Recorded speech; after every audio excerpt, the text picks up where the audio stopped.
बिन अय्याज फरमाते हैं, एक जवान था, मस्जिद में आया, लोगों से कहने लगा रोटी खिलाओ। किसी ने तवज्जो ना की। उसने कहा मैं रब रब बताने वाला हूं, मेरी तरफ देखो तो सही। किसी शख्स ने ख्याल ही ना किया। फिर उसने कहा यार थोड़ा सोचो। नमाजियों से कहा, अहले इलाका से कहा, उन्होंने कहा तेरी तरह के बड़े दरवेश देखे।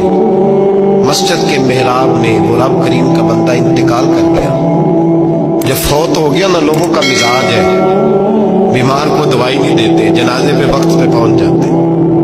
जब कोई गिर रहा होता है तो सहारा कोई नहीं देता। जब कोई गिर जाता है, टांग टूट जाती है, तो तीमारदारी को जमाना पहुंच जाता है। और बुजुर्ग, वो नौजवान अल्लाह का नेक बंदा मस्जिद के मेहराब में फौत हो गया।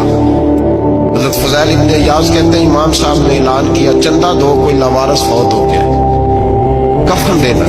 चंदा इकट्ठा हुआ, कफन खरीदा, जनाजा पड़ा, इशा के बाद दफन करके आए। फजर की नमाज के लिए जब इमाम और मुअज्जिन मस्जिद में आए तो चीखें मारने लगे, तड़पने लगे, दूर दूर तक आवाजें फैल गई। दुनिया दौड़ी आई, क्या हुआ?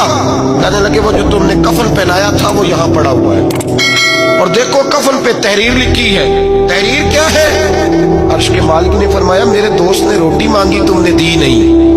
उसने तुम्हें मेरे करीब करने के लिए अपनी तरफ तवज्जो कराई, तुमने की नहीं। और मेरा यार तुम्हारे कफन का मोहताज था, संभाल के रखो अपना कफन, मैंने उसे जन्नत का लिबास अता फरमा दिया, संभाल के रखो। ये कोई लावारिसों का टोला है?